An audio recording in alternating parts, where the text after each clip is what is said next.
Had you ever heard of M44 devices, cyanide bombs before any of this went on? Before that, any of this went down here in Pocatello? No, I hadn't. I didn't know, not at all. Yeah. I didn't know that they had them. I didn't know that they existed, and didn't know that we had them in our community. Right. So then, how did you react initially when you heard of, Canyon Mansfield, the 14-year-old kid who kind of experienced one of these things? Well, first of all, concern for the public of the community to start with, quite frankly, because we've got these bombs out there. I don't know where they are, and I don't know how much they've got them, how many are out there, which is an issue in itself. We don't know where they are, and I'm not confident we want everybody to know where they are. But I know they should be marked somehow, so that if you come across one, you know what it is. Personally, but at the end of the day, how did I react when I heard the news that the Mansfield's family had run into this problem? Obviously, concern for the young man and the dog. Their pet was, it's obviously deceased and not going to be with them any longer, which is always a concern for a family to have to deal with that. Right. And then I think the next part of the saga, or kind of getting to where we're at today, is when you heard about the fact that, and it really surprised me, that these devices are primarily stored and manufactured here in Pocatello. What were your thoughts or your reactions there? Well, first of all, safety is always a concern. Always a concern. So we've asked them to stop storing them here and stop manufacturing them here as well. And if they're going to do that, and the USDA is going to continue to use them, at least let's move them outside of the city limits so that we don't have to worry about the neighborhood and that kind of an issue. Because that's obviously a concern that I have. We're asking them to stop storing those bombs and things here. We're not asking them to stop their operations altogether. That's an important part of our community. And they're a good neighbor, quite frankly. They have allowed our first responders in to do different things and different drills, and so I'm not interested in them leaving by any means, but I am interested in them having the bombs, the cyanide bombs, be removed from our community. Definitely. Then my final question is, in terms of the letter that was sent, it says that you said that this is clear, an imminent danger or, potential risk to the area. Why is preventing the storage and manufacturing of these devices in Pocatello city limits such an important thing? Well, I think we just talked about that a little bit, quite frankly. Yeah. It's important for us to get them out of the community because they are it is in a populated area that I would much rather not have an explosion. And not that that's going to happen. I have all the confidence in the world that they're doing taking care of all the safety risks that are out there. I don't think that the USDA is any explosions are going to happen, but if we can prevent that from happening, great. If we can prevent anything further from happening, that would be preferred. Definitely. And so I don't believe that they're going to have a problem in any way, shape, or form. They've been here for decades. We haven't had any issues there, and I don't have any reason to believe that we will have. But we have had one dog step on one, and we have a citizen that has some effects even today from this event. And if we can prevent that from happening again, that's important. Right. We're more than welcome to have them stay and continue to do the work that they're doing.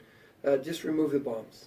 For sure. Would be appreciated, and that's really what I'm asking. We're not asking to leave the city by any means. In fact, I would fight to keep them here. Just remove those cyanide bombs out of our community. Right. And that would be my intent. For sure. Do you think that there's? It's pretty cut and dry here. Do you think that there's anything that I missed or that you feel is really important that you'd like to say? I don't think so. I think it's important that everybody knows that we're not asking the USDA to leave. We're asking them to do something different with that product that they have.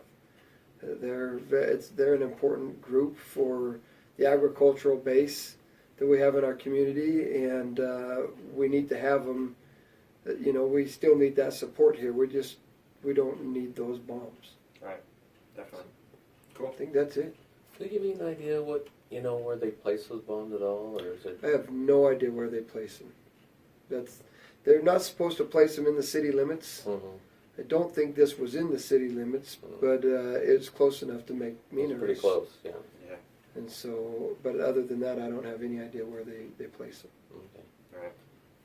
And so, that's probably a safety issue to start with. They probably don't want somebody that shouldn't have them going and digging them up and hauling them somewhere that they shouldn't be. Yeah. Right. And Man, so- that one that the boy let off, that was pretty close to civilization. It was there. pretty close. That's what. Yeah. I It don't was. think that's my biggest problem is where it was. Yeah. I mean, when I was a kid, I grew up in the 50s, 60s, 70s, and they threw we used gopher bombs, that were basically Yeah. the same thing. Sure. And you just threw them down a hole and covered the hole up, and they blew up. And, Just smoke them out. And you would go, and you'd go from there. yeah. I don't think there's a major danger, but when you have enough of them, or you have an incident like this, it's a concern. And it was awfully close to the city limits, is what our biggest concern is. Did it bother you, or did it make you kind of more apprehensive? The fact that and we're still the sheriff's office is still in the process of investigating, but he's confirmed that there wasn't any warning signs or proper notification beforehand. I mean, does any of the events that were, I guess, protocols that weren't necessarily followed or violated when placing those devices, did that make you nervous or apprehensive, or kind of spur this a little bit more? I mean, was it anything involved with the actual incident that kind of... You know what, I haven't really followed that, what the investigation. I haven't followed any of that. I'm sure the sheriff's office will do a great job, and they will come up with the determination that they come up with. So I haven't really followed that. My main concern was we have a citizen that has been affected by them, and I don't want that to happen to any other citizens.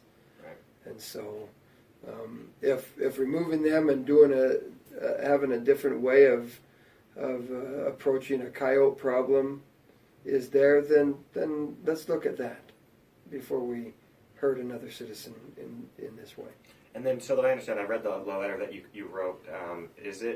You requested that they provide some sort of response in a certain amount of time. Do you have any idea when that time frame is? There like a minimum or mandatory amount of time they have to respond, or? I don't think we asked for a response within a time frame. Okay.